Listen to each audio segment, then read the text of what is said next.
para mí es una gran satisfacción el día de hoy presidir esta sesión científica, que es una mesa redonda sobre un tema muy importante en este momento en el mundo, que será aspectos éticos de la medicina. Bienvenido, señor presidente de la Academia Nacional de Medicina, doctor Agustín Isa Stoll. Señores miembros de la mesa de honor, doctor Alberto Perales Cabrera, expresidente de la Academia Nacional de Medicina, doctor Patrick Wagner, expresidente de la Academia Peruana Nacional de Medicina, señor doctor Uldarico Roca, expresidente de la Academia Peruana de Cirugía, señor decano del Consejo Regional 3, señores presidentes de los comités de ética y deontología del Colegio Médico, doctor Alfredo Celis, señor presidente de la Sociedad Peruana de Neurocirugía, doctor Walter Durán Castro, señores expresidentes de la Academia Peruana de Cirugía que hoy nos honran con su presencia, señores miembros del Consejo Directivo, académicos honorarios, académicos de número, señores académicos asociados, amigos todos. Repito, para mí es un gran honor que esta mesa esté integrada por grandes personalidades de la ciencia, la cultura y la formación personal de cada uno de ellos. Está de más decir las bondades de cada uno. Sin embargo, yo quiero expresar mi gran satisfacción, en primer lugar, por la presentación que hará el doctor Perales, quien es un eminente psiquiatra y que en este momento, y que hasta este momento ha ocupado muchísimos cargos importantes y ha sido presidente de la Academia Nacional de Medicina. El doctor Patrick Wagner, Patrick Wagner Grau, aunque todos conocemos por su paso en el Colegio Médico y en la Academia Nacional de Medicina.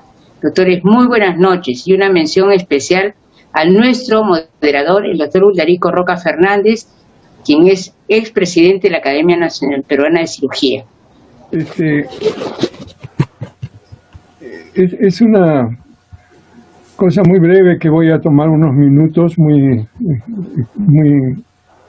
escasos, porque este tema de hablar de la bioética me ha traído a una observación que yo he hecho con frecuencia, que una gran mayoría de personas no tiene claro el contexto de la ética y la moral. No es que sean inmorales o que no tengan ética, es que no conocen exactamente las diferencias que pueden haber y cómo funciona la ética, cómo funciona la moral, cómo es. Entonces, yo he considerado que tal vez es una decisión que tal vez algunos no estén de acuerdo, pero quería mencionar brevemente qué es la ética y qué es la moral. Y después, obviamente, ya viene una orientación hacia la bioética, que es una especialidad dentro de este campo de la ética. La ética está relacionada con el estudio fundamental de los valores morales que guían el comportamiento humano dentro de la sociedad. La moral son las costumbres, las normas, los tabúes y los convenios establecidos por cada sociedad. La ética estudia la moral y determina cómo deben actuar los miembros de una sociedad. La ética se refiere a aquellas reglas internas e individuales que adquirimos desde el hogar o, por ejemplo, muchas veces por los principios religiosos que adoptemos. Un ejemplo breve de qué es la ética y la moral son decir la verdad, no hacer trampas, ser generoso y leal, mostrar solidaridad con personas desfavorecidas, devolver el dinero extraviado, el dinero ajeno, no quedarse con bienes ajenos y, en fin, no hacer el mal. Yo creo que esto, que es un resumen muy concentrado, puede darnos una idea exactamente de lo que es la ética y la moral y cómo actuamos nosotros dentro de estos campos de ética y moral. Y creo que esto es se me ocurre un buen paso para entrar luego a una etapa de un tópico un poco muy especializado como es la bioética. Y entonces agradezco a ustedes los minutos que he tomado para hacer estas aclaraciones de ética y de moral. Yo creo que el profesor Patrick Wagner está en este momento ya en condiciones de poder arrancar las exposiciones.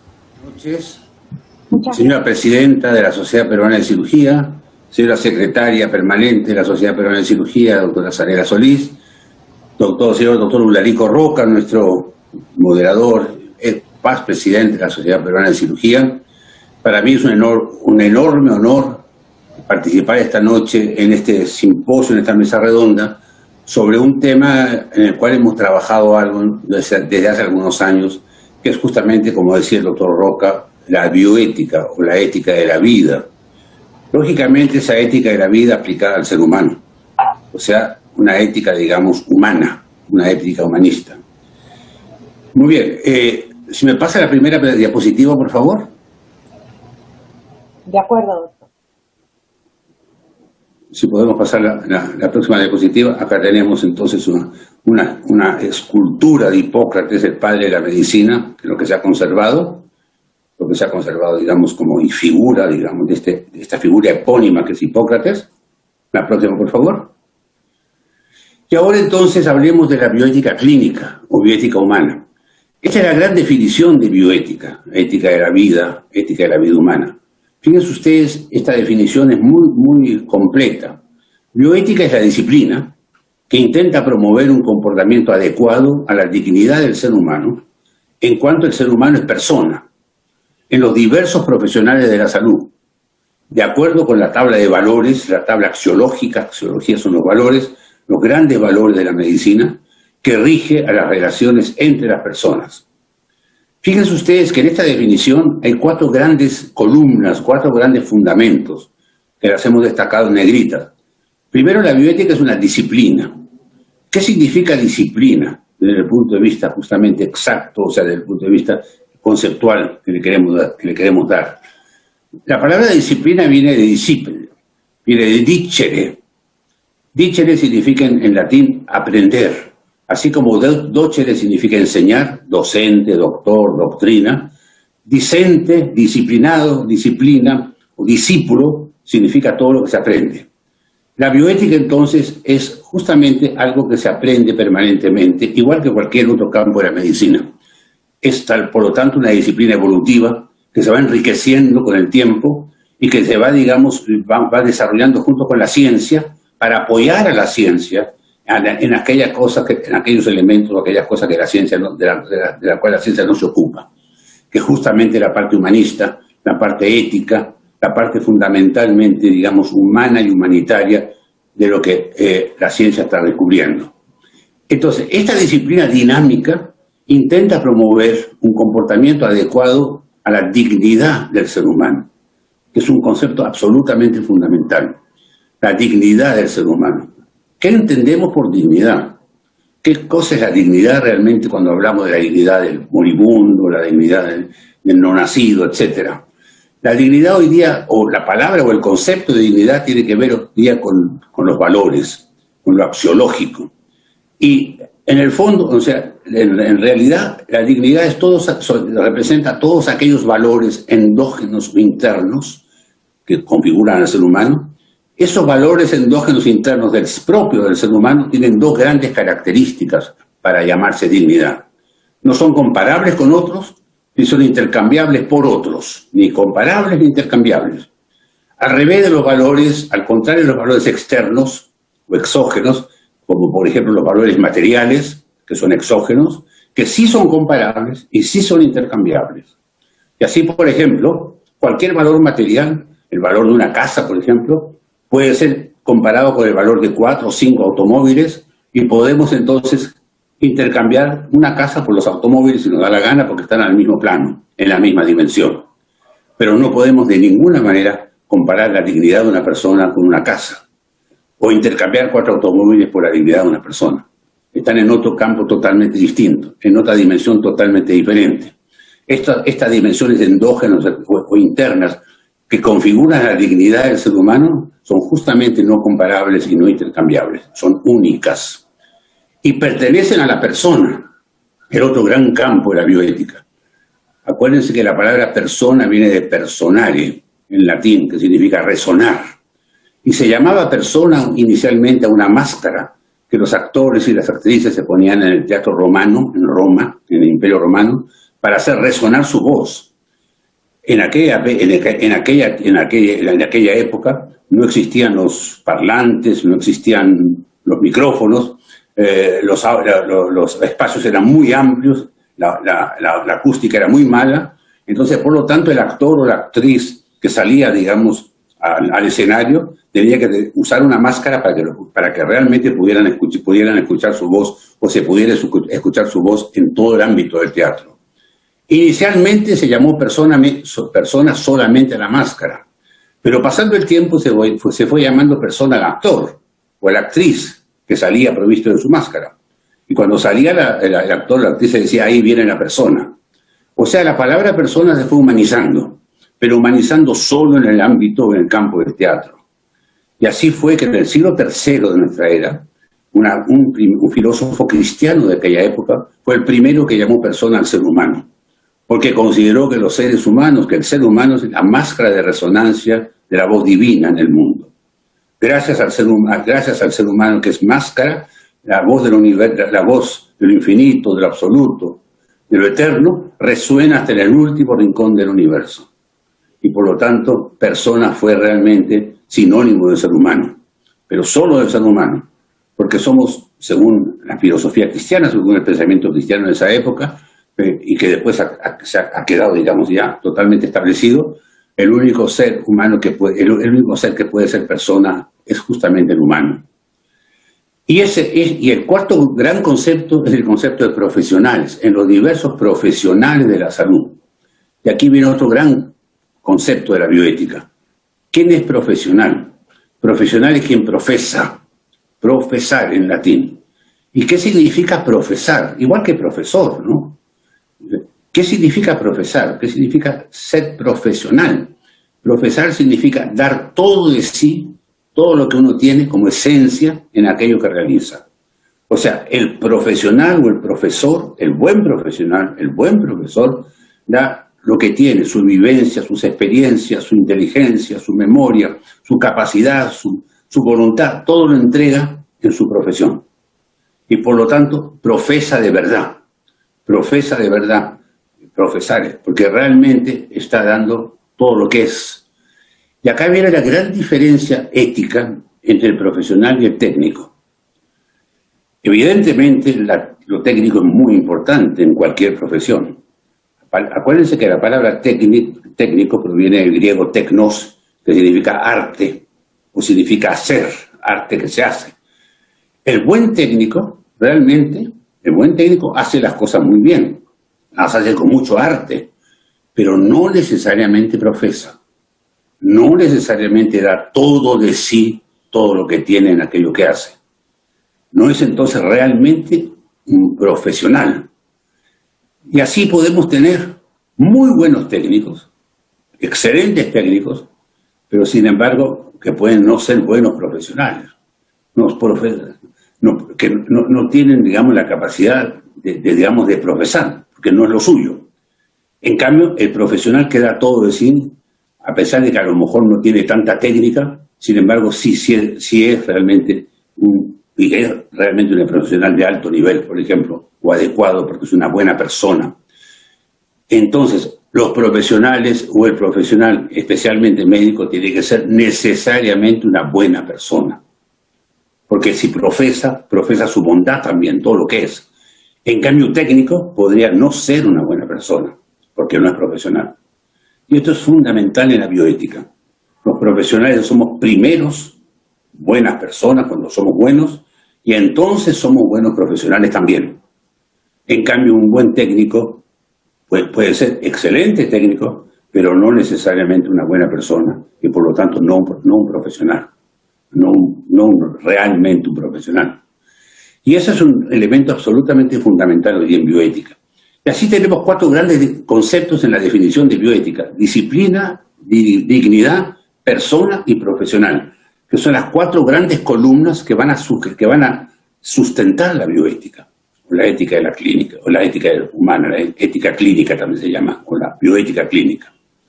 Muy bien, pasamos a la próxima, por favor. Sí, el próximo diapositivo. Entonces, según esto, pasando los siglos, en los años 1970, un médico norteamericano, que era además de eso, era cirujano inicialmente, después oncólogo, el doctor Potter, ¿no es cierto?, que además tenía buena formación en todo lo que era ciencias básicas. Fue el primero que se dio cuenta que la medicina en Estados Unidos se estaba viniendo abajo, se estaba deshumanizando de una manera espantosa. Y entonces él fue quien creó el término de bioética. Él es el autor del concepto del término de bioética y es el que creó justamente esta disciplina que hoy día nos ocupa. El profesor Potter entonces publicó un famoso libro que se llamó Bioética, un puente hacia el futuro, ¿no?, donde realmente nos da los principios fundamentales de lo que es la bioética y cómo la bioética debe dirigirse justamente y especialmente dirigirse a todas las profesiones de salud. La próxima, por favor. Yo quería mostrarles las fotos para que ustedes, bueno, podamos verlas bien. Bueno, dentro de la bioética, la relación médico-paciente ocupó un sitial importantísimo. Y fue justamente en esa relación médico-paciente, a la cual no vamos a poder entrar en detalle, hay algunas cosas que quería simplemente marcar o remarcar. La actitud del médico, la actitud del MEDES, que es un factor determinante, absolutamente determinante, en todo sentido. Es una buena persona, es un buen profesional y por lo tanto deja huella, deja impronta de una manera a veces definitiva. Lógicamente el saber escuchar es fundamental, pero aquí hay algunas cosas que son fundamentales en bioética. El concepto de frónesis, el concepto de prudencia. ¿Qué cosa es la frónesis? Fronético, una palabra griega. ¿Qué cosa es ser prudente? La prudencia se define, o la frónesis se define como la inteligencia profunda, la inteligencia sosegada, la inteligencia tranquila, la inteligencia que puede, digamos, analizar, penetrar y comprender. Es la actitud fronética, la inteligencia serena. Lo contrario de frónesis es frénesis, lo frenético, lo que no es sereno. Eso es justamente lo contrario de frónesis. El médico, en la relación médico-paciente, lo frenético es fundamental. Ser prudente en un sentido griego, podríamos decir, en un sentido bioético, ¿no? Esa inteligencia profunda, serena, que profundiza, que analiza y que toma decisiones, generalmente son buenas decisiones, porque son bien pensadas frente a problemas que a veces son muy grandes. Junto a la prudencia o frónesis está la humildad, la verdadera humildad. El sentirse realmente que hay muchas cosas más que aprender, muchas cosas más que saber. Y como decían los griegos, hace mucho tiempo, Heráclito de Éfeso, hace muchísimos siglos, el ser humilde, la humildad es el motor de la sabiduría. Porque él dividía a los seres humanos en 2 grandes grupos. Los soberbios, y los humildes, los sabios y los necios. Los sabios son sabios porque son humildes, porque realmente en su humildad saben que todavía tienen mucho que aprender y entonces pueden crecer y seguir creciendo. En cambio los necios, que son la mayoría, decía Heráclito, son aquellos que están bloqueados y que no pueden seguir avanzando, porque creen que ya no tienen nada más que aprender. El médico, fundamentalmente, el profesional de la salud tiene que ser necesariamente humilde en ese sentido para poder seguir creciendo. La compasión, otro gran concepto de la bioética. Compasión no tiene nada que ver con pena, ni nada que ver con lástima. Compasión de compatir, significa ponerse en el lugar del otro, ponerse en el lugar del paciente en este caso, o ponerse en el lugar del que está frente a nosotros, para realmente comprenderlo y poder realmente ayudarlo, y hacer que realmente esa persona pueda salir de su crisis o de su mal momento. Sí. Bueno, la responsabilidad, por supuesto, y la integridad son elementos fundamentales también. Pero sobre todo la frónesis, la humildad y la compasión, de ahí viene compatible, ¿no es cierto? O sea, y también la empatía, viene de ahí, son absolutamente fundamentales, además de la responsabilidad y la integridad del médico, lógicamente, que constituyen todos una unidad integrada, como decía el doctor Potter. El paciente, lógicamente, es la razón de ser de toda la estructura, por ejemplo, hospitalaria, organizativa y sanitaria, y comprenderlo eso bien, por supuesto. El paciente es la razón de ser de todo. Y el sistema actual, desgraciadamente, sin criticar, o sea, sin elevar ningún tipo de crítica, pero el sistema actual no suele favorecer, como sabemos, esta unidad integrada del profesional con sus pacientes. ¿Por qué? Porque hay muchos elementos, vamos a ver la próxima, por favor. Hay muchos elementos que están luchando contra esto, que impiden justamente esta unidad integrada. La prisa, por ejemplo. La prisa, el apuro, que es enemiga del diálogo. Siempre estamos apurados los médicos muchas veces, y entonces no dialogamos. Acuérdense que la palabra diálogo viene de dialoguing, o sea, pensar en conjunto, dos que piensan en conjunto, no que hablan, sino que piensan. O sea, compatibilidad de pensar, digamos. Eso, lógicamente, se logra con el tiempo, y la prisa realmente es un enemigo de esta posibilidad de diálogo. Un exceso de presión que es generador muchas veces de indiferencia de parte de los médicos, como todos lo comprendemos. Estamos presionados por todos lados y, lógicamente, eso nos va a conducir a otro gran vicio, que es la indiferencia. Que todo nos resbale, que todo que no nos interese. O que la productividad y la eficiencia están valoradas cuantitativa y no cualitativamente, que también lo vemos con mucha frecuencia. La falta de motivación del médico o del profesional de salud es fuente de ruptura, muchas veces, entre el médico y el paciente. Ruptura, digamos, total, de ruptura, en que no hay posibilidad de comprensión ni posibilidad, digamos, de inclusión y de diálogo. Y el valor superior, que ya lo decía Aristóteles, el valor superior, Aristóteles era hijo de médico, ¿no? El valor superior justamente es la amistad del profesional con su paciente, con su entorno. Esa amistad que significa amar, en el fondo, darse por entero justamente y amar y ponerse en el lugar del otro para poder realmente ayudarlo en forma verdadera. Todos estos son elementos que la bioética considera como elementos, como elementos fundamentales. La próxima, por favor. Y así pudimos, o se pudo, establecer los grandes principios de la bioética que todos conocemos. Estos 4 grandes principios fundamentales que se llaman principios de Belmont, que fue realmente el bioeticista americano que organizó justamente este grupo que estudió justamente estos principios, donde ustedes pueden ver 4 grandes principios que siempre se dan. El de beneficencia, que es hacer el bien, el mayor bien posible. El principio de no maleficencia, el primum non nocere que todos conocemos, lo primero en no hacer daño. El principio de justicia y el principio de autonomía. El principio de justicia se llama también principio de equidad, y el principio de autonomía, que es un principio de libertad. Si ustedes se fijan, hay 2 principios, que son el segundo y el tercero, que son considerados principios de primera intención. No maleficencia, no hacer daño, y no excluir a nadie, no de ninguna manera excluir o, digamos, preferir en todo sentido a algún grupo de pacientes o algún grupo de gente por encima de otros, o dejarlos, digamos, abandonados. Estos 2 principios son de primera intención. ¿Por qué? Porque se complementan. No maleficencia y justicia. En cambio, el primero y el cuarto, beneficencia y autonomía, sí se pueden excluir. Puede haber antagonismo entre ellos.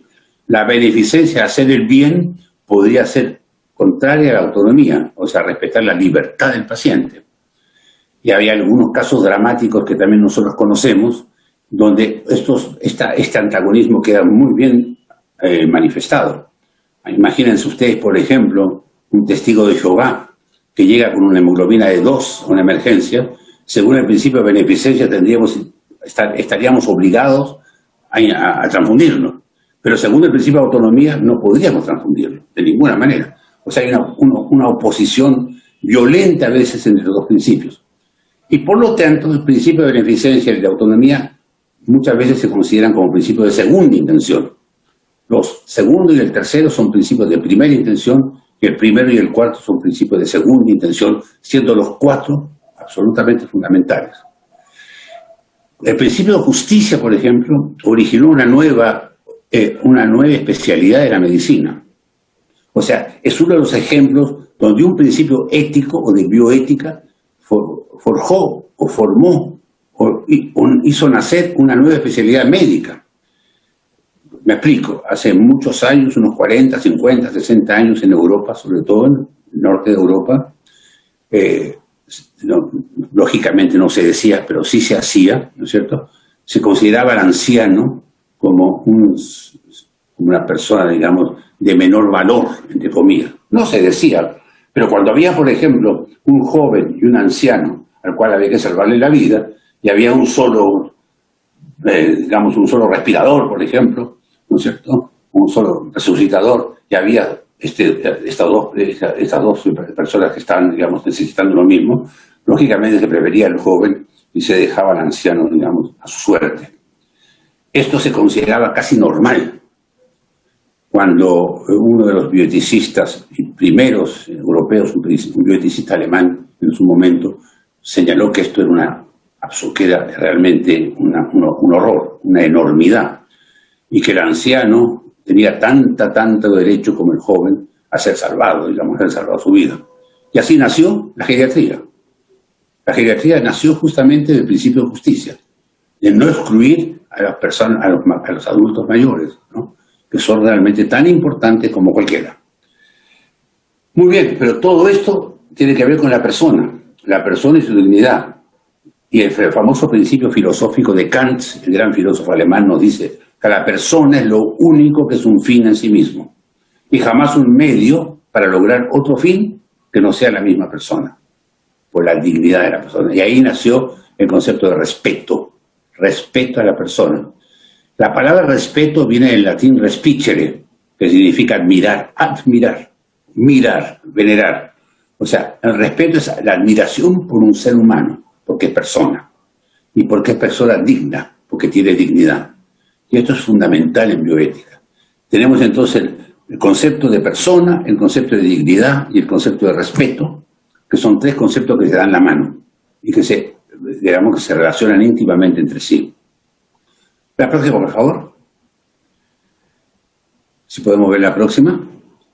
Bueno, acá tenemos al doctor Diego Gracia, que nos ha visitado muchas veces en Lima, que es uno de los grandes bioeticistas en este momento, un bioeticista español, nos ha dictado varios cursos en Lima y en América Latina. Es una figura importantísima en la bioética mundial, ¿no?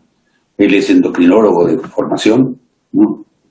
Es profesor de medicina, de historia de la medicina, y sobre todo uno de los bioeticistas que nos ha enseñado muchísimo y al cual le debemos mucho. La próxima, por favor.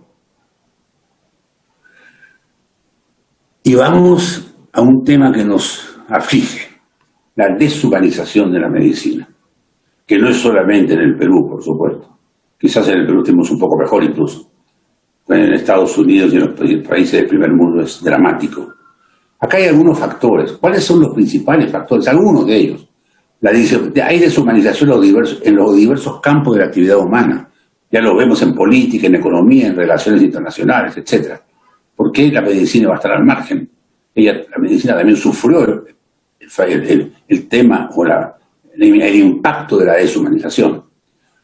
Por otro lado, hay una despersonalización en instituciones y en hospitales grandes, por ejemplo. Hospitales que son extraordinarios, grandes, maravillosos. Algo que un bioeticista alemán llamó el hospital sin alma. Maravilloso hospital, pero sin alma. Donde hay centralización de instituciones y del personal. Donde realmente el ser humano, o sea, el paciente en el fondo, pasa a ser un anónimo. Y entonces aparecen justamente estos dos grandes términos, el anonimato y la anomia, que son términos conceptos que se interrelacionan. El anonimato es que el paciente pierde su nombre. Ya no es José Pérez, por ejemplo, sino la cama 25, la habitación 40, o sea, el síndrome nefrótico, el apendicitis, etcétera, etcétera. Y lógicamente, ante el anonimato surge como consecuencia la anomia.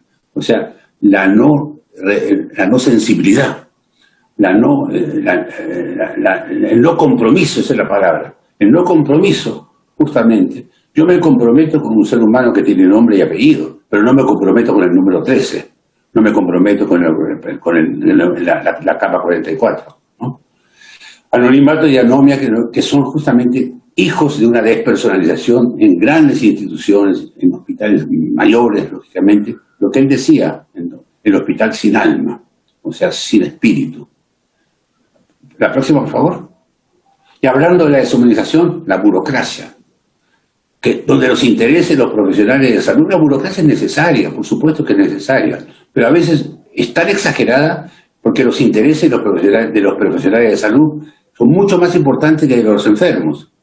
Hay informes y papeles en cantidad, que todo lo que ustedes imaginan, y los rasgos personales del enfermo se diluyen y quedan totalmente oscurecidos porque no tienen ninguna importancia.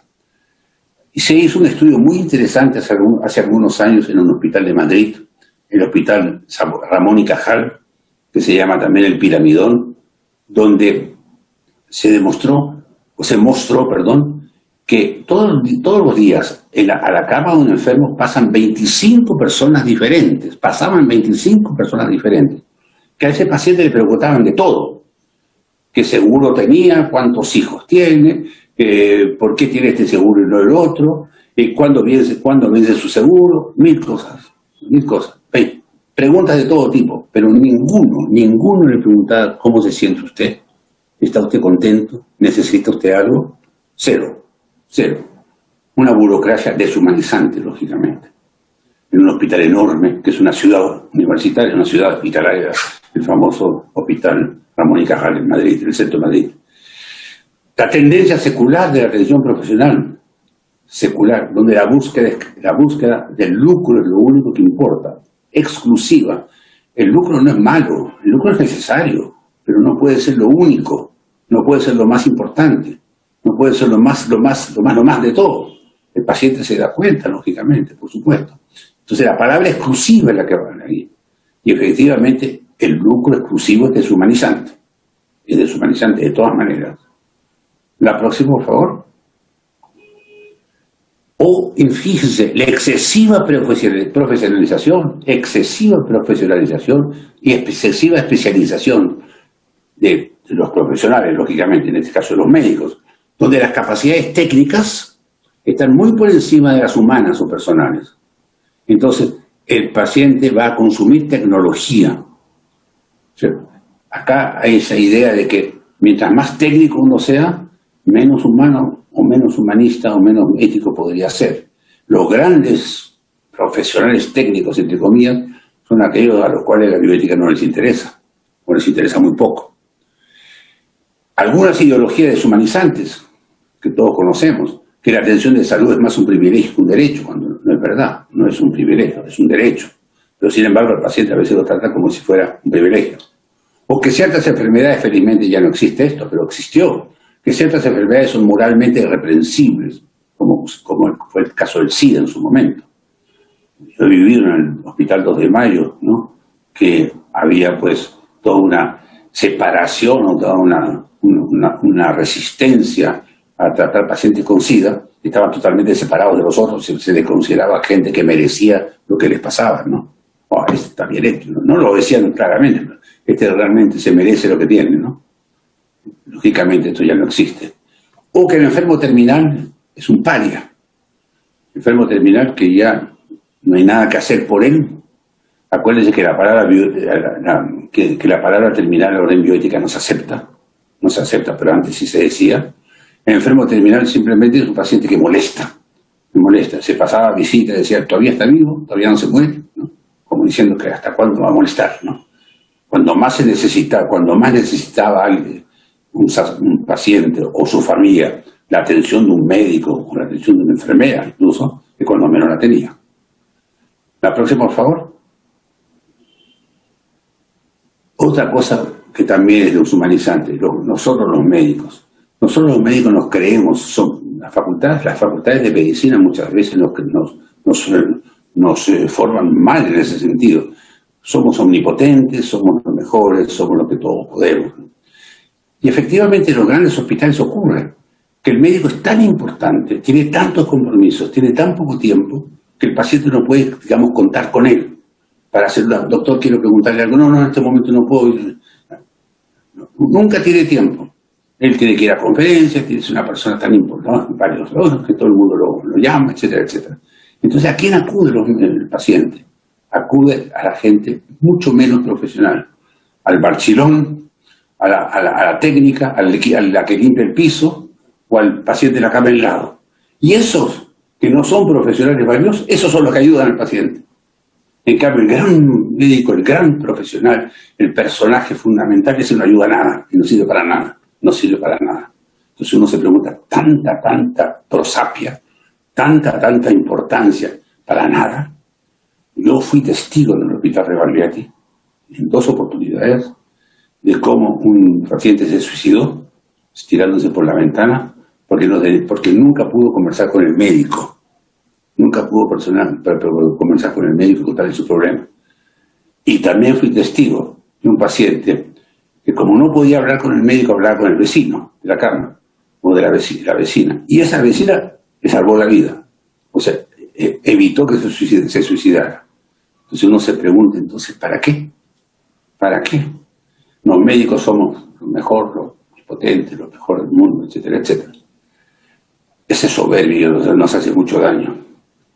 Y acá vamos a hablar de algo fundamental que tiene que ver con la cirugía. La capacidad de los médicos para proporcionar una atención humana y ética se cree que es inversamente proporcional, fíjense, inversamente proporcional a su competencia tecnológica. O sea, mientras más competente tecnológico sea, menos humano es, o menos humanitario es.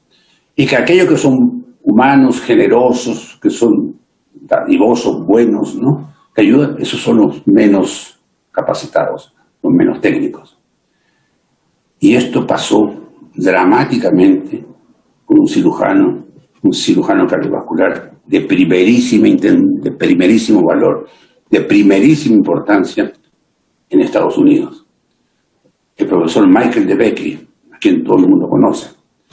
Michael DeBakey era un cirujano cardiovascular número 1 en el mundo. 1. Bueno, todo el mundo, toda la gente importante del mundo acudía a él. Y por supuesto tenía una clientela extraordinaria, ¿no es cierto? No tenía tiempo para nada. Era pues un personaje extraordinario, era como un dios, ¿no? Un dios. Bueno, hay una película sobre esto, ¿no? Por eso, incluso una obra de él. DeBakey tuvo la mala suerte de que su esposa tuviese un cáncer mamario y falleciera, ¿no? Y bueno, este hombre se quedó solo, ¿no? Y hizo una depresión, es un cuadro depresivo. Y su psiquiatra le indicó, bueno, profesor, ya que usted está deprimido, tómese unas vacaciones, por favor, relájese. Y DeBakey, lógicamente, hizo caso, se fue a una estación de esquí en Canadá, que le gustaba esquiar, con tan mala suerte que a la primera bajada se fracturó los 2 fémures, los 2. Y tuvo que ser hospitalizado de urgencia, pues ahí en un hospitalucho pequeño de Canadá donde nadie lo conocía, nadie sabía quién era. Era un desconocido total. Y como él mismo cuenta, él bramaba de dolor en la noche. Y la enfermera o el médico de guardia llamaba, entraba y decía, bueno, no moleste, ya pues, ya déjenos tocar. Se dio cuenta de lo que era ser paciente. O sea, el impacto realmente que sintió cuando esas pocas horas que pasó, que fueron las peores horas de su vida, ahí se dio cuenta de lo que era ser paciente. Y publicó su famoso libro Cuando el médico es paciente. Y él ve que a partir de ese momento hizo un cambio absolutamente fundamental, totalmente real, total. Y para él, la ética médica, la humanidad del médico pasó a ser lo más importante, pasó a ser lo más valioso. Y era realmente, yo tuve un compañero en Chile que trabajó con DeBakey, ¿no? Y decía que era impresionante, porque él llegaba en los grandes rounds, lo primero que preguntaba, este paciente, ¿qué problema tiene? ¿Por qué tiene este problema? Bueno, doctor, Bueno, profesor, no sabemos. Usted no sabe, ¿no? Usted no sabe cómo tratar a un ser humano, ¿no? Usted no tiene, digamos, la apertura para poder acercarse humanamente a una persona. Usted no puede ser médico. Lo votaba. Y los que querían trabajar con De Becque, fíjense ustedes, los que venían de fuera, tenían que pasar 15 días como pacientes. O sea, tenían que vivir lo que eran los pacientes, pagados por él, ¿eh? Si no pasaban los 15 días, simplemente no podían entrar, no podían, digamos, trabajar con él. O sea, él se dio cuenta realmente, con esta tremenda experiencia que él tuvo, que lo importante que era la humanización. La humanización, o el ser realmente un médico humanista, un médico humano, un médico humanizante, ¿no? Y eso de Becque fue uno de los hombres que propulsó la bioética en Estados Unidos, ayudó a los bioeticistas norteamericanos, ¿no? A realmente ayudar a reformular, digamos, toda la parte de medicina y de atención médica, a estos pacientes que tanto necesitaban. Muy bien, la próxima, por favor. Y aquí tenemos al profesor De Becque. Ustedes ven que murió hace poco, hace unos años, ¿no? Esa cara bueno que tiene, cuando ya había cambiado completamente. Incluso él se dedicó, me dicen algunos que se dedicó a estudiar bioética, que realmente le interesó muchísimo en los últimos años de su vida. Su hijo mayor vivía en Lima, justamente. Tiene una agencia de turismo acá, el famoso De Becque hijo. Y siempre se interesó mucho por toda la parte, digamos, humana de Latinoamérica, cómo eran los hombres, cómo eran las personas en Latinoamérica, y se hizo una película sobre su vida. Entonces vemos aquí cómo este cirujano extraordinario, que era realmente un dios, se convirtió realmente en un ser humano, un profesional humano. Muy bien, la próxima, entonces, ¿cuál sería un poco... ¿qué debemos hacer? Humanizar la medicina, humanizar el acto médico, personalizar cada uno de los gestos o cada uno de los actos del profesional de salud en su relación con el paciente, cosa que no es fácil, pero hay que tratar de hacerlo. La deshumanización lleva a todo esto que hemos dicho, la cosificación del paciente, la ausencia de calor en la relación interpersonal entre el paciente y el médico, o la enfermera también, con las enfermeras también pasa, pero mucho más con el médico, impotencia en esta relación, la impotencia que decíamos, que no puede llegar al médico porque nunca puede conversar con él, nunca puede, digamos, abrirse con el médico y preguntarle. Impotencia total, con una falta de autonomía del paciente y la negación muchas veces al enfermo de sus últimas opciones, justamente cuando está frente a la muerte, ¿no? Cuando está, digamos, en los últimos momentos de su vida. Muchas veces se le niega al enfermo sus opciones últimas, se le priva de su libertad, en un sentido general. Hoy día se habla mucho de eutanasia, se habla de distanasia, de ortotanasia, etcétera, etcétera. Está de moda todo esto, pero hay que vivir justamente, nosotros los médicos lo vivimos con mucha frecuencia, porque es un paciente agónico, porque es un paciente que se enfrenta a la muerte, ¿no? Y que realmente donde su única salida es justamente morirse, ¿no? Y los tremendos problemas que hay que tratar de ayudar, hay que tratar de comprender y tratar de poder solucionar, si se pueden solucionar entre comillas, porque no se soluciona nada, por supuesto. Muy bien, entonces, la última, quería presentar la última, ¿cuál es nuestra tarea? Una atención humanizada, reconocer la dignidad intrínseca de todo paciente. El paciente es único, original e irrepetible, como es la persona. La unicidad del paciente. Cada paciente es único. Ya lo decían los ingleses, los grandes creadores de la bioética en Inglaterra en el siglo XVIII. De la bioética, no de la ética médica, no de la bioética médica en el siglo XVII o XVIII. No hay enfermedades sino enfermos, ¿no? Como todos sabemos. Atención globalizada, cuerpo, mente, todo el ser humano es un ser global y todo tiene que ser realmente tratado, todo se debe ser enfrentado de una manera adecuada, con respeto a su libertad. Esto es muy importante. Acuérdense que la palabra de libertad viene de liberum, y liberum significa que se proyecta, el que avanza. Un líbero, por ejemplo, es el que avanza. Un líbero en un equipo de fútbol, por ejemplo, es el que hace avanzar el equipo, ¿no? Entonces, lo más grande que tiene el hombre es su libertad, porque se puede proyectar, puede avanzar. Y los seres humanos, incluso en momentos, digamos, difíciles de su vida, casi frente a la muerte, o casi, digamos, terminando su vida, siguen siendo seres que se proyectan, seres que realmente necesitan o quieren realmente hacer cosas, o establecer cosas, o realizar cosas que son valiosas, o que consideran valiosas, y que muchas veces nuestro sistema no les permite. Participación cuando se puede del paciente en ciertas decisiones terapéuticas, que no siempre es cierto, no siempre es fácil, si se pudiera así. Y el igualitarismo en la relación profesional-paciente, eso también es muy importante. Lógicamente el profesional es más que el paciente desde el punto de vista profesional, lógicamente. Pero el paciente, muchas veces como persona, es superior a nosotros. Y nosotros aprendemos de ellos.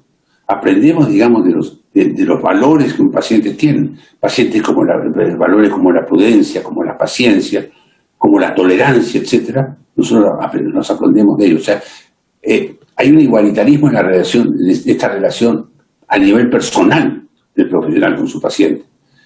Un premio Nobel de Medicina, el profesor Jean Bernard, ¿no es cierto?, escribió un famoso libro, hace algunos años, digamos, falleció, decía, lo que he aprendido de mis pacientes, o lo que mis pacientes me han enseñado. O sea, los pacientes enseñan. No desde el punto de vista médico, porque no son médicos, pero desde el punto de vista de personales, seres humanos enseñan muchísimo, o pueden enseñar muchísimo. La empatía y el afecto, ya decíamos, la importancia de la compasión es la empatía, y el afecto, que realmente, lógicamente, muchas veces, bueno, no necesariamente tiene que darse, ¿no? Pero incluso se dice que nosotros no debemos atender a nuestros familiares, ¿no? Que es cuando hay mucho afecto por el esposo, la esposa, el hijo, el padre o la madre, hay pérdida de objetividad, ¿no? Pérdida, ya no es objetivo, ya no sé es objetivo, y hay pérdida también a veces de autoridad. Yo me acuerdo que cuando mis hijos eran chicos, cuando eran pequeños, que se enfermaba uno de mis hijos, y le decía a mi esposa, oye, vamos a darle eso. No, que tú no te metas, que lo ve el pediatra, tú que sabes, ¿no? El pediatra tenía la última palabra, y es cierto, lógicamente. Uno se metía a pediatra y no tenía idea, por supuesto. Muy bien. Y con eso terminamos, pasamos la última. Quería compartir con ustedes una frase que me interesó mucho de un gran filósofo español, don Miguel de Unamuno, que decía, una de las ventajas de no ser feliz, el paciente no es feliz porque está enfermo muchas veces, porque está con dolor, una de las ventajas de no ser feliz es que podemos aspirar a la felicidad. Podemos aspirar a la felicidad. Y eso ya es muy valioso, y eso ya es muy importante. Muy bien, muchas gracias. Muchas gracias.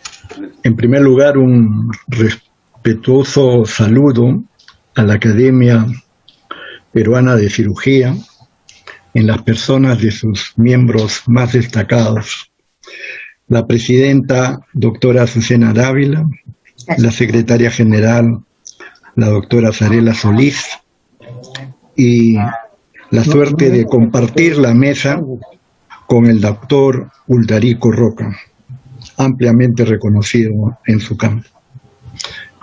Justamente a propósito de las sabias palabras del doctor Roca al inicio, me permite aprovechar para hacer un comentario pertinente para esta presentación.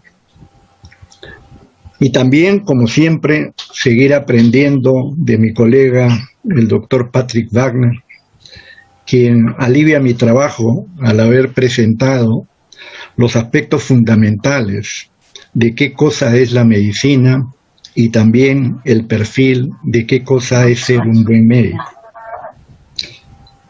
Me refería a los comentarios del doctor Roca cuando habló de la diferencia y la precisión de los conceptos de ética y moral,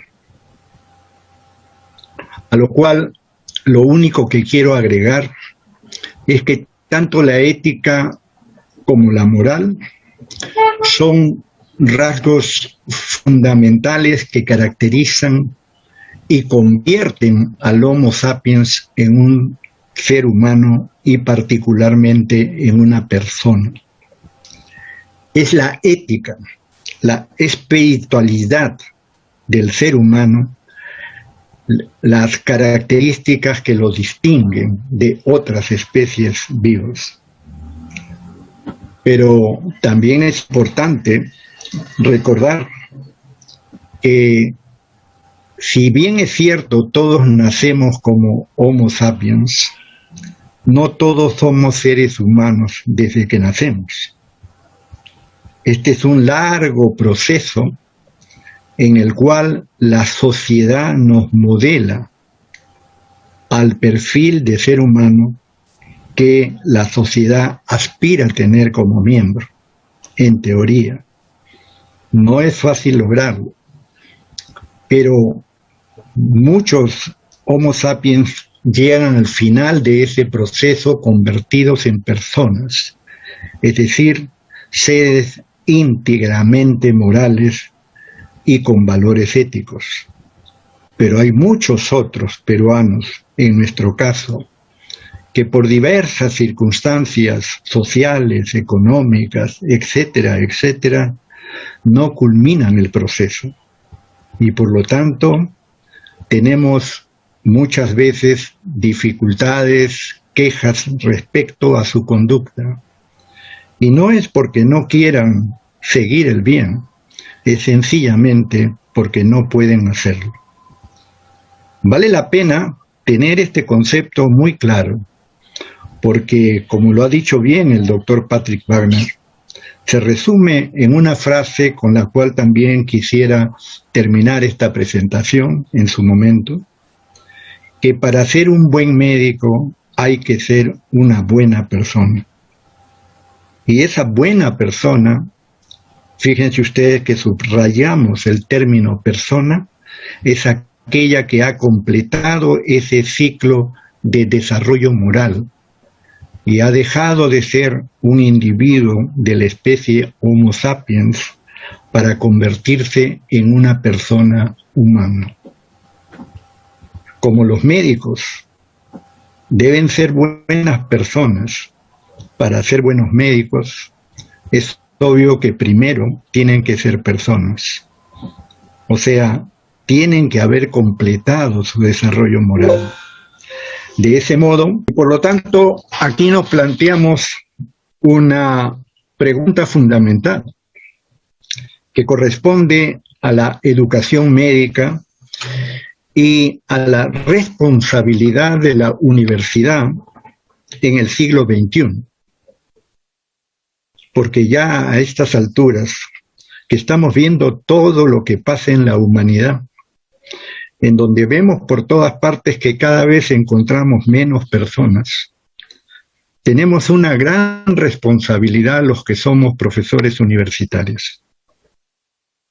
No podemos contentarnos con formar excelentemente en el aspecto profesional técnico, como decía el doctor Wagner, a nuestros estudiantes. Tenemos que preocuparnos por ellos también como personas. Esta es una absoluta responsabilidad en la educación médica de los países en desarrollo, grupo al cual pertenece el nuestro. Dicho estas clarificaciones iniciales, voy a dar inicio a mi presentación.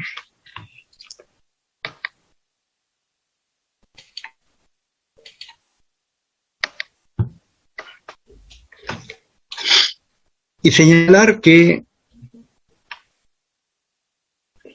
la pregunta, ¿qué es ser médico?, tiene que ser contestada no solamente en un corte transversal, sino fundamentalmente en un corte longitudinal. Porque, volviendo a la diferencias que estableció el doctor Roca entre ética y moral, es también conveniente señalar que la ética y la moral es un producto cultural de la sociedad humana.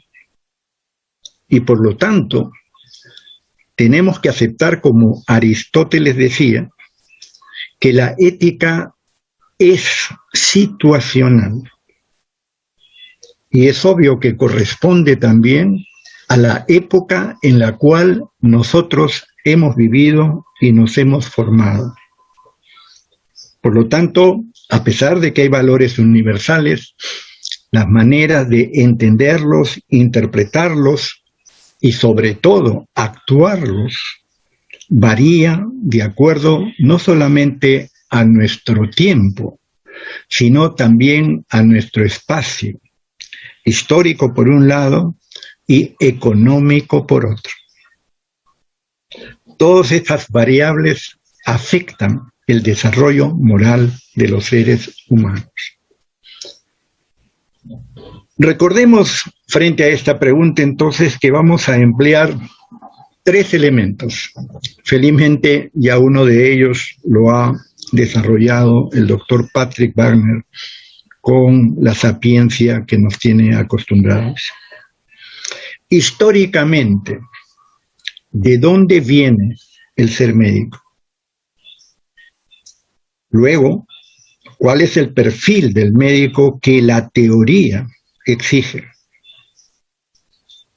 Pero debemos aterrizar, porque somos hombres de ciencia, en qué dice la investigación científica respecto a ser médico. Porque conociendo los resultados de la investigación, podremos quizás diseñar mejor los elementos y los nuevos modelos de educación para ayudar a los nuevos médicos. ¿Qué dice la historia?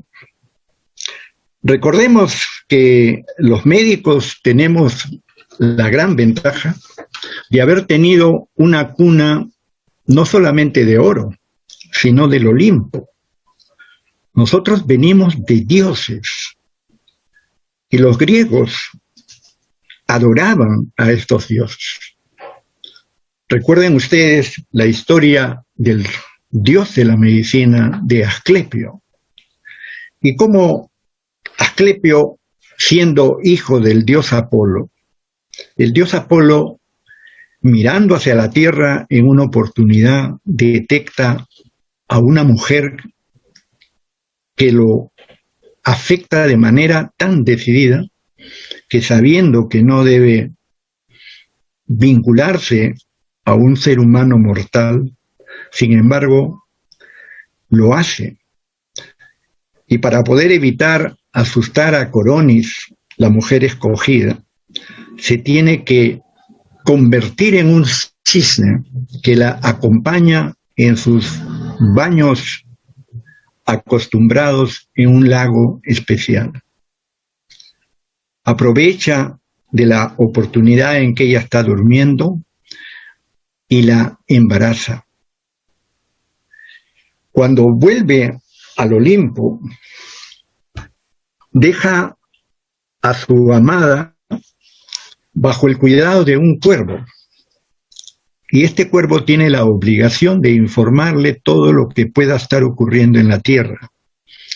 Pero Apolo no sabe que Coronis está prometida en matrimonio por su padre, el rey Flegías de Tesalia, y por lo tanto tiene que casarse con su primo Isquio. Cuando se entera de esto el cuervo y sube al Olimpo para informarle a Apolo, Apolo entra en una crisis de ira y decide eliminar a esta mujer que lo ha traicionado, para lo cual solicita a su hermana gemela, Artemisa, para que cometa el asesinato, cosa que ella cumple en hacerlo. Pero cuando ya está expirando Coronis, se arrepiente Apolo, baja rápidamente a la tierra y practica la primera operación cesárea de la que se tiene conocimiento y salva al niño, a Asclepio. Lo entrega luego al centauro Quirón para que lo entrene en los artes de la caza, de la medicina, y con el apoyo de Atenea, que era la diosa de la guerra, de la ciencia y la sabiduría, crean de Asclepio un médico muy particular. No solamente sabio en todos los elementos que requiere, sino que Atenea le entrega al final 2 botellas, en las cuales contienen la sangre de la Gorgona. La Gorgona era una diosa, pero era un despiadado monstruo femenino. Uno de los contenidos era muy destructivo y mataba a cualquiera que lo tomara.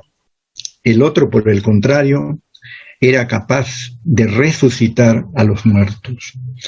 Con estos elementos, Asclepio hace un peregrinaje, comienza a ejercer su profesión y no solamente cura enfermedades de todo tipo, sino que también resucita a personas que han fallecido. Cuando esto ocurre, el dios de los dioses Zeus en el Olimpo se da cuenta de que esto puede alterar completamente los planes que él tiene en la tierra y decide matarlo a Asclepio, cosa que hace. Apolo, al enterarse, sufre también un gran desengaño con su padre, pero no puede hacer nada ante el asunto. Durante su vida terrenal, Asclepio ha tenido 7 hijos, de los cuales 2 del sexo femenino, cuando no, el sexo femenino, destacan enormemente en el campo de la medicina. Higia, que es la diosa de la salud y la profilaxis, de lo cual viene la palabra higiene, y Panacea, que es la diosa de la medicina y de la terapéutica.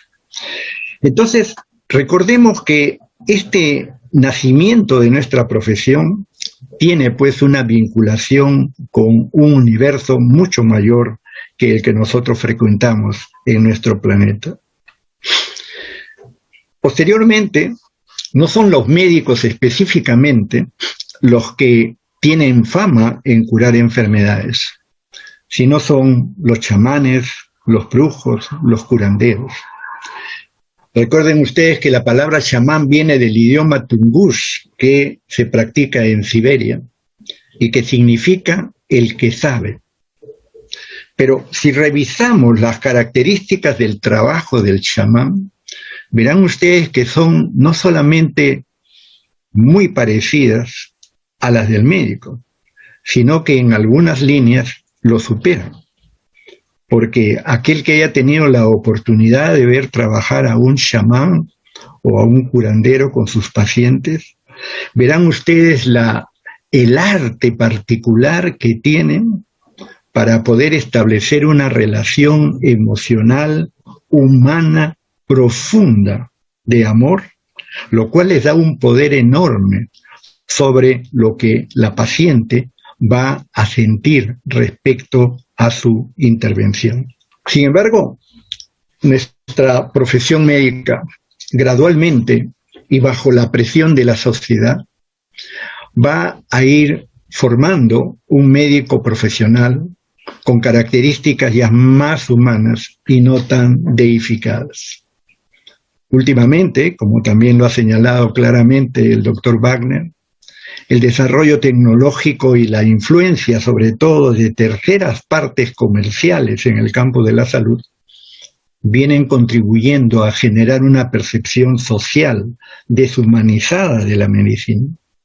Y lo malo de esto es que la relación de nuestra profesión con la sociedad viene gradualmente afectándose con una desconfianza creciente, que afecta no solamente nuestra relación, en lo que se llama también la práctica de la medicina defensiva, sino fundamentalmente en la disminución del efecto que tienen los médicos sobre la fe del paciente. Actualmente se pueden hasta cierto punto distinguir de manera muy gruesa que existen médicos que ejercen con sapiencia, compromiso personal y ética médica su profesión. Hay otros que la ejercen solamente en el aspecto técnico, pero evitan el compromiso personal. Y hay otros que lamentablemente incurren en conductas técnicas y éticas. ¿Qué dice la teoría respecto a los médicos? Creo que en ese aspecto voy a apoyarme en lo que ya ha dicho el doctor Wagner, no voy a repetir algunos conceptos tan bien definidos como él. Simplemente quiero recordarles que en este acto médico, que es la piedra fundamental de nuestro quehacer profesional, desde el comienzo de la medicina se destacó algo que cuando uno lo habla con médicos llenos de ciencia, a veces encuentra una respuesta un poco incrédula o indiferente. Y es que Hipócrates señaló claramente que la filantropía, la filía por el hombre, es la virtud principal del médico. Y filía se vincula a amor. Y también él señaló que solo un hombre humano puede ser un buen médico. Y aquel genio del siglo XV y XVI, Paracelso, fue mucho más directo y mucho más incisivo. Él señaló claramente que el más hondo fundamento de la medicina es el amor, a lo cual Sigmund Freud lo llamó transferencia en la relación emocional con poderes curativos de problemas mentales. Y Pedro Laín el Tralgo lo llamó amistad médica. Pero un gran profesor nuestro, académico, el doctor Carlos Alberto Seguín, le llamó amor incondicionado. Para él, el amor incondicionado caracterizaba al buen médico, porque el buen médico con ese amor era capaz de entregar y entregarse en la lucha contra la enfermedad sin pedir nada a cambio. Por eso era incondicional. Pero vamos a ver qué dice la investigación científica respecto a nuestra profesión. En primer lugar, se ha hablado mucho de que un elemento importantísimo en la formación del médico es lo que llamamos vocación. ¿Qué es la vocación? Hemos hecho algunas investigaciones al respecto y en el año 2013, por ejemplo, hicimos un estudio con una muestra de 76 médicos que seleccionamos de las 4 instituciones médicas más prestigiadas del país. De la Academia Nacional de Medicina, de la Academia Peruana de Cirugía y de las 2 facultades de medicina, la de la Universidad Nacional Mayor de San Marcos y la peruana Cayetano Heredia, que en ese entonces tenían ese rango de principales. Lo importante es que científicamente no se encontró un patrón único de por qué es que una persona elige la carrera de medicina. El otro elemento es que esa vocación, ese llamado que tiene el destino sobre las personas, puede iniciarse en diferentes momentos del ciclo vital. Puede ser de niño, puede ser de adolescente, o puede ser inclusive cuando ya han ingresado a la facultad de medicina sin tener esa vocación, y dentro de la facultad, al tener contacto con profesores que son realmente ejemplares, comienzan a sentir ese llamado y a convertirse en muy buenos médicos. Como conclusión, es un proceso que se genera en virtud de 2 factores. Uno es individual, de acuerdo a las experiencias que cada uno de nosotros puede tener, a veces por una enfermedad personal, por la enfermedad de algún ser querido, etc. Pero el otro es un elemento social, que sobre todo en torno a la familia puede estimular el desarrollo de esta altísima vocación de servicio.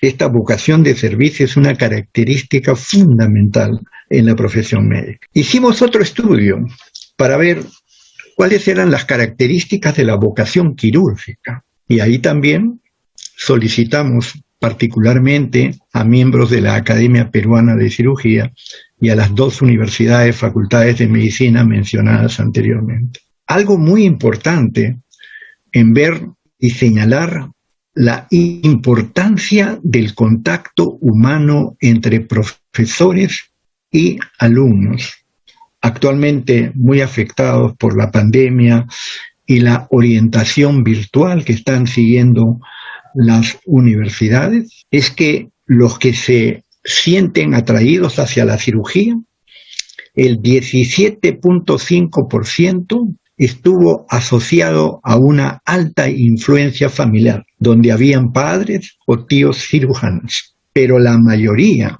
la vocación quirúrgica, se inicia dentro de la facultad, en el pregrado.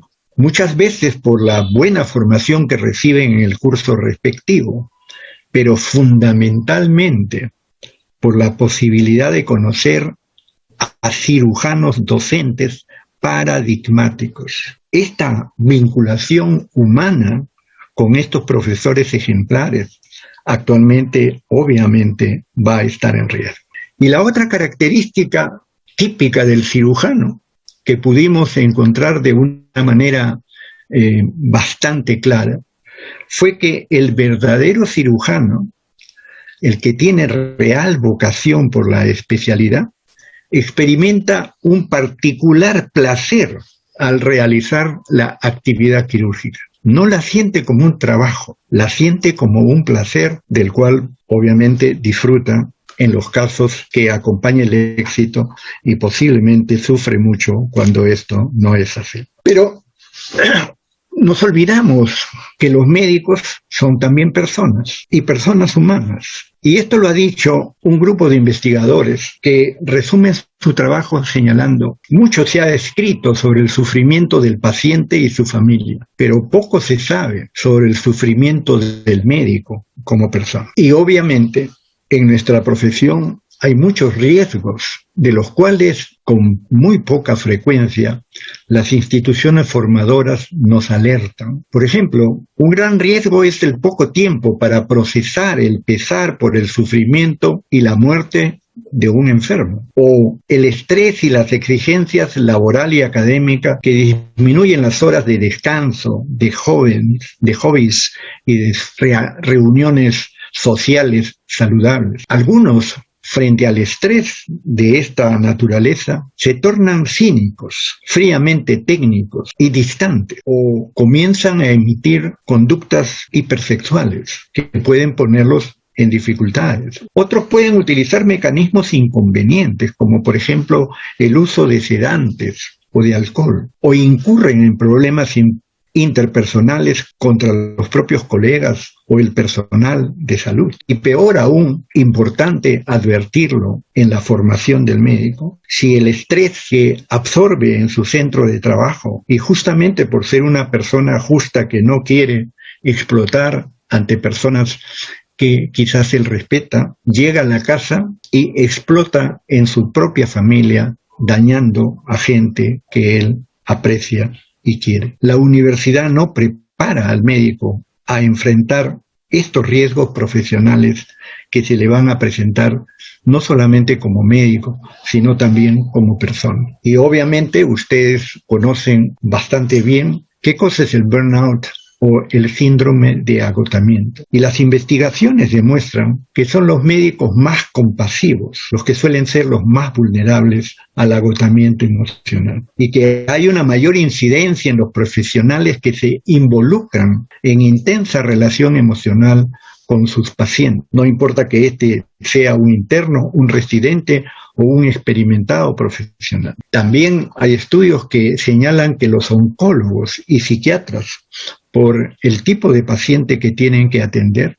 pueden ser particularmente vulnerables a este síndrome. También, pero volvamos a nuestra responsabilidad ya no solamente como médicos profesionales, sino sobre todo como médicos que estamos formando a nuevos médicos. Recordemos que el buen médico depende de dos prerequisitos. El primero, de cómo lo formaron como persona antes de ingresar a la universidad. Esto habla de toda la historia personal, con todas las variables socioeconómicas, espirituales, psicológicas, sociales, que son variables de la vida misma. Y lo segundo es de cómo lo formaron en la universidad, como futuro profesional, pero también como persona. Y volquemos ahora nuestra atención a nuestros estudiantes de medicina como personas, recordando una vez más que la ética y la moral es situacional y tiene vinculación con el desarrollo de la sociedad y de la historia evolutiva de las sociedades. Tiene que ver con el tiempo histórico en el cual nosotros nos hemos desarrollado. Y creo que a los miembros de esta distinguida institución, la Academia Peruana de Cirugía, no les será muy difícil comparar cómo fueron ellos de estudiantes, las condiciones en que se estudiaron, el tipo de profesores que tuvimos, la cercanía humana que había en la facultad entre los propios compañeros y con el cuerpo docente y administrativo. Y si algunos de ustedes están todavía en la docencia universitaria y comparan esa situación con la actual, verán ustedes que hay enormes diferencias. Por eso debemos, al hablar de ética y moral del estudiante, ver también cómo son ellos como personas. Porque es muy probable que en la manera actual de educar a los nuevos médicos, muchas veces los profesores no sepamos ni siquiera cómo se llama. Y debo decirles que no todos los estudiantes ingresan a la universidad en condiciones personales óptimas. Nuestras investigaciones evidencian que muchos lo hacen con diversos problemas de salud mental que habrán de incidir negativamente en su futuro desempeño académico y en la observancia de una ética profesional. En este cuadro tenemos los resultados de la encuesta que realizamos en estudios seriados que tenemos con los estudiantes de medicina de la Facultad de Medicina de San Marcos, donde tenemos 5 escuelas, para poder comparar cifras que realmente son preocupantes. Esta es una encuesta que realizamos año a año y podríamos señalar que en los estudiantes de medicina tenemos que el intento suicidio está en 4%. Cuando tienen ustedes a la derecha en cifras en color rojo los resultados de los estudios de salud mental hechos por el Instituto Nacional de Salud Mental en población general de Lima Metropolitana en la misma época, 3.6 en adolescentes y 5.2 en adultos. La ideación homicida en estudiantes, 12.7 en estudiantes de medicina, 3.2 en población general, o sea, prácticamente 4 veces más, y 4.6 en adultos. Los indicadores de conducta antisocial. Ustedes recuerdan por sus estudios de psiquiatría que la conducta antisocial es aquella que genera una persona y que va en contra de las normas sociales. En contra de las normas sociales es, por ejemplo, robar, es por ejemplo maltratar animales o maltratar niños, es por ejemplo mentir, etcétera, etcétera. Esta escala nos habla de una prevalencia de vida de 19.2, que comparados con la población general también está mucho más alta. Y el riesgo de abuso de alcohol en 7.3 es también muy preocupante, porque no es uso de alcohol, sino abuso de alcohol. Y este conjunto de dificultades de salud mental y éticas fundamentalmente, la hemos podido encontrar más o menos en el 25% de nuestros estudiantes. Por eso creemos que la universidad del siglo XXI se equivoca si piensa que cumple su deber tratando a sus alumnos como máquinas de aprender que deben digerir toda la información que se les dé, que lo único que importa es que el alumno rinda un buen examen y cognitivamente apruebe los cursos. Hay un claro descuido de la universidad por su responsabilidad social y en ciertas áreas, prescindencia absoluta de las necesidades del alumno como persona, entendiendo por este término todo aquello que se vincula al espíritu del hombre y que lo tipifica como persona, y la ética se vincula a la espiritualidad del hombre. Estos jóvenes peruanos actuales no solo necesitan ser adiestrados como buenos profesionales, requieren fundamentalmente estrategias educativas que les provean soporte a su propio desarrollo humano, porque están en plena adolescencia, en pleno desarrollo, como personas para ser buenos médicos. Quiero ir terminando señalando al doctor Juan Carlos Jiménez, argentino, que fue uno de los primeros en nuestra época, porque ya lo había dicho Hipócrates, señalar esta frase: para ser un buen médico, antes hay que ser buena persona. Pero más importante lo que dice después: ser médico no es un oficio más, como decía el doctor Wagner, no es una técnica, no es un técnico que sepa mucho de medicina, es una profesión en la cual el médico tiene que profesar y entregar todo lo que tiene en bien de su paciente. Consecuentemente, es una filosofía de vida.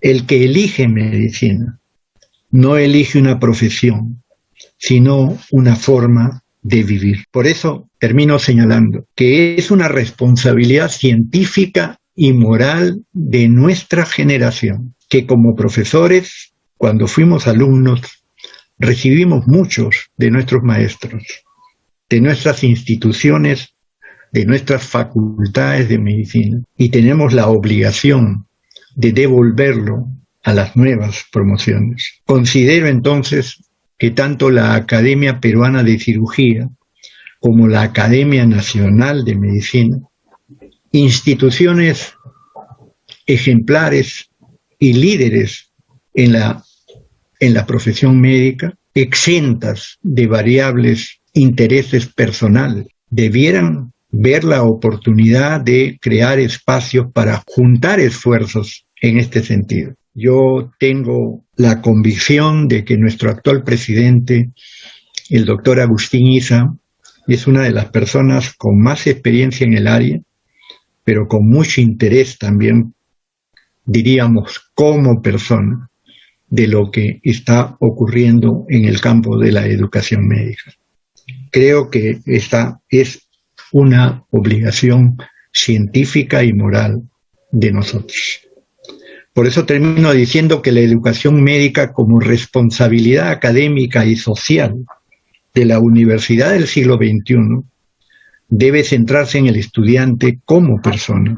Es importante que el estudiante se convierta en persona, termine su ciclo de desarrollo moral como persona, y apoyándose en la previa evaluación de sus necesidades humanas, debe prepararlo profesionalmente, a nivel de excelencia, obviamente, pero ayudarlo en su propio desarrollo humano para convertirlo en sujeto íntegramente moral, que es lo que nuestra sociedad necesita. Muchas gracias por su paciencia y habernos escuchado. Muchas gracias. La brillante noche que hemos tenido, que tenemos todavía, con las exposiciones tan destacadas, tanto del doctor Wagner como el doctor Perales, aspectos muy importantes en la vida del médico y más aún en su formación. Creo que seguramente que hay algunas preguntas que no pueden ser muchas porque el tiempo está bastante al margen, de tal manera que, doctora, pregunte si hay algunos que tengan interés y para quién la pregunta. Doctor Untarico, dice, usted, doctor Perales, sí. ¿Usted ha considerado el factor cultural como constructor de la ética y la moral? ¿No le da importancia al factor biológico? Totalmente de acuerdo, porque no puede haber ni moral ni ética sin un cerebro sano. Definitivamente no he podido expandir estos conceptos, pero todo parte también de cómo conceptualizamos qué cosa es el hombre, o sea, el problema epistémico. Y todos aceptamos actualmente, incluso la Organización Mundial de la Salud, que la salud y por lo tanto el hombre está sujeto a 4 variables. Una es la biológica, definitivamente. Otra es psicológica, toda la historia personal del ser. La tercera es la social, pero creo que es bueno destacar también no solamente social, sino socioeconómica, porque nuestra sociedad tiene mucha influencia de variables económicas, de donde derivan muchísimas desigualdades. Y la cuarta, la espiritual, que tiene que ver mucho con la religiosidad, con la ética, con la moral. Y obviamente somos los seres humanos los que construimos las sociedades, pero circularmente es la sociedad la que nos educa como seres humanos. Su respuesta. Pregunta para el doctor Wagner. En esta pandemia, el mundo ha revalorizado el rol de los médicos, vistos como pilares de la supervivencia. ¿Consideran que hoy más nunca importa la ética del profesional médico en quien la sociedad deposita su confianza? Su micro, doctor. Ok, perfecto. Ahora sí, ya. La pregunta es muy interesante. Yo no me quiero explayar mucho, pero realmente, si uno se piensa en esta pandemia universal, que en realidad es una sindemia más que una pandemia, acuérdense que la sindemia es una pandemia y una epidemia juntas, ¿no? En esta pandemia o sindemia, el gran tema es el tema ético. Fundamentalmente es un tema ético, en todo sentido. Tanto lo que los médicos aportan justamente en el sentido positivo, el heroísmo, el trabajo, el sacrificio, etcétera, que son todos grandes valores de la ética, como también lo contrario, donde también hemos visto desgraciadamente, desafortunadamente en esta pandemia, que ha habido antivalores, ¿no? Antivalores muy serios, ligados a la corrupción, ligados, digamos, a la falta de generosidad, al egoísmo, etcétera, etcétera, etcétera. Entonces, si uno hace una radiografía de esta sindemia, realmente la base, el fundamento de todo es ético. Aquellos que realmente han podido realizar estos valores para salvar vidas, para ayudar a la humanidad, pero otros que han contribuido a la falsedad y a la mentira, desgraciadamente, a nivel mundial. No estoy hablando del Perú, ¿eh? No, también del Perú, lógicamente, pero a nivel mundial, al engaño, a la confusión, a la desorientación y por lo tanto al sufrimiento, ¿no?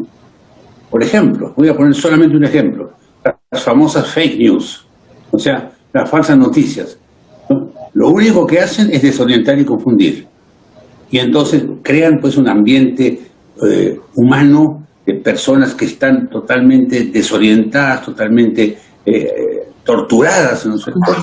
Puede llevarlos incluso a graves problemas psicológicos. El nivel de suicidios, por ejemplo, ha aumentado en forma importante en el mundo, justamente. Entonces creo que esta pandemia, esta sindemia, ha sido una especie de teatro, de escenario de lo que es la ética a nivel internacional, a nivel mundial, a nivel humano, a nivel del mundo entero.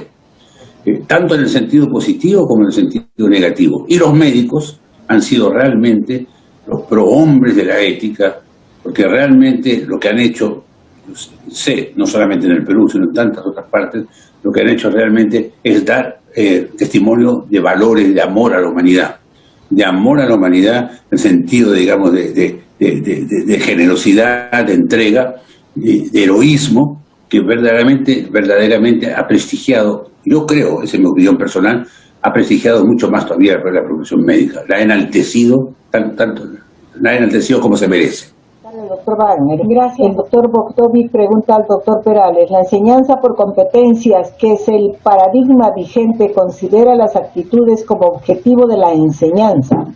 Al decir que la universidad no está contemplando la enseñanza de la ética, ¿es que está manifestando que este paradigma no es suficiente?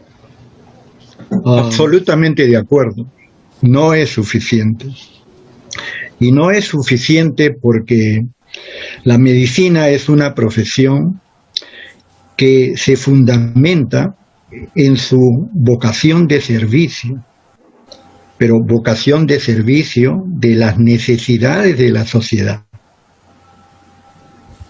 Y si la sociedad requiere, como lo ha explicado muy bien el doctor Wagner en este momento, ese vínculo afectivo con el paciente para poderlo ayudar, y se requiere que el médico sea una persona, una buena persona, íntegramente moral para poder ayudar, esas actitudes fundamentales en el médico tiene que adquirirlas el estudiante o en su casa, en su familia, en su barrio, en su comunidad, que todos sabemos cómo está la población actualmente, depende de dónde realmente existe ese joven. Nosotros en la universidad pública vemos jóvenes que realmente nos hacemos la pregunta, ¿cómo puede este chico estudiar bajo esas condiciones socioeconómicas? Debe tener una vocación pues a todo dar, ¿no? A pesar de sus dificultades. Y cuando usted me habla de que debemos reforzar las actitudes, estoy totalmente de acuerdo con usted, pero mi temor es que ese enseñar y reforzar las actitudes sea solamente teórico, porque las actitudes no se aprenden a través del eje cognitivo, se aprenden, como dicen los psicólogos, por imitación. El niño y el joven necesitan ejemplos que imitar en el asunto de actitudes. Por eso es que el estudio en los cirujanos se encuentra clarísimamente que el 80% de ellos, la vocación nace cuando ven, aunque sea a lo lejos, a su profesor. Todos ustedes han sido profesores ejemplares. Y aunque no hayan tenido un contacto íntimo con el alumno los ha admirado, los ha respetado, ha introyectado dentro de ellos la figura de ustedes, la vocación que ustedes muestran. Y entonces se han convertido en cirujanos. Pero actualmente, en las condiciones actuales, en cómo se piensa enseñar la medicina, en donde las prácticas, inclusive con los pacientes, van a ser muy difíciles de hacerse. ¿Cómo será la cirugía? Es decir, realmente ahí tenemos un problema muy, muy complicado y no podemos pensar en nosotros, tenemos que pensar en nuestro país y devolver lo que a nosotros nos dieron. No sé si eso contesta la pregunta. Doctor Roca, dice, usted ha señalado que una conducta ética implica decir la verdad. Hoy que estamos evaluando a nuestros candidatos políticos, ¿considera que los médicos tienen algo que enseñarles al respecto a los políticos, para quienes la verdad es un valor relativo? Sin duda que es muy difícil enseñar esto en un curso.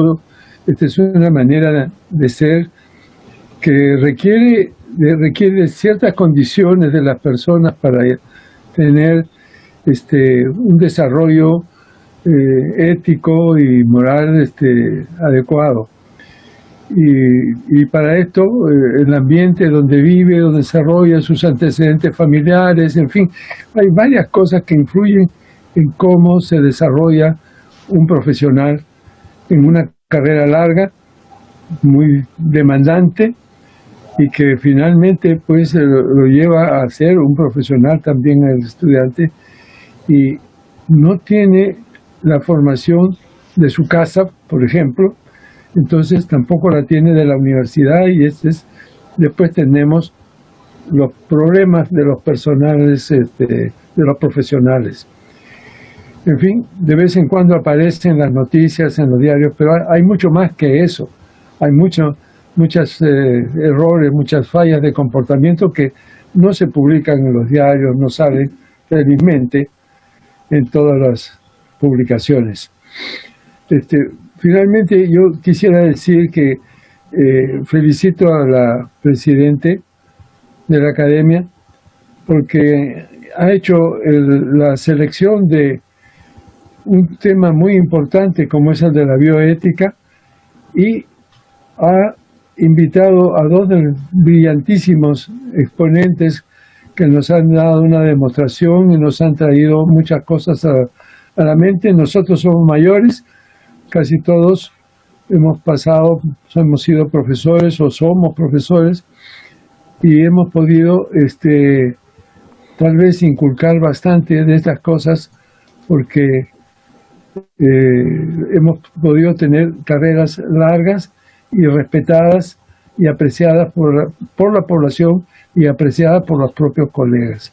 Así que yo la felicito a la presidente porque doctora Azucena Dávila ha estado muy acertada en las exposiciones escogidas, tanto por los temas como por los conferencistas. Muchísimas gracias a todos. Distinguida concurrencia, muchas gracias. Doctor Perales, doctor Roca, doctor Patrick Wagner. A nombre de la Academia Peruana de Cirugía, quiero resaltar las magníficas exposiciones hechas por ustedes, que son distinguidos profesionales y, como se ha definido, distinguidas personas, honestas, incólumes, expresidentes de las dos grandes academias más representativas de la medicina. Hemos recibido hoy día una lección de normas de vida que es importante recordar y practicar en el quehacer diario de cada ejercicio de la profesión. Estoy convencida que esto, gracias a la tecnología que en ese momento nos separa físicamente, nos va a unir más, pues esta conferencia será colgada en la página web de la Academia y podrá ser visitada por muchos, por aquellos que escucharon la mitad o que entendieron un pedazo o que no pudieron estar en la charla por cuestión de horarios. Muchísimas gracias a los tres. Estoy verdaderamente agradecida que las circunstancias me hayan puesto en esta situación de decir a tres grandes maestros, gracias. Gracias personas, gracias médicos. No se olviden la reunión del 7 de abril. Muchas gracias. Muchas gracias, doctora.